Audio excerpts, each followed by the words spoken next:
నేను కాంగ్రెస్ని కూడా ఇలా ఎందుకు విమర్శిస్తున్నానంటే ఆర్ టు దట్ మ్యాటర్ ఏ పార్టీ అయినా నేను ఎందుకు విమర్శిస్తున్నానంటే మళ్ళీ సరైన ఆధారాలు ముంగట పెట్టుర్రి.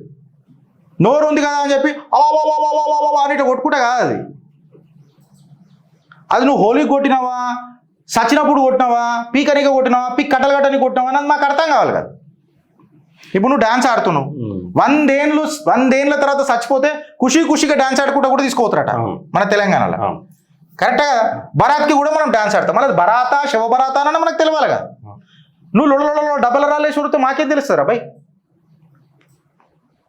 లొల్లి పెట్టుడు ఒక్కటి నేర్చిర్రు. సరే వీళ్ళంతా మనం ప్రూవ్ చేసిరా ఉదయ్?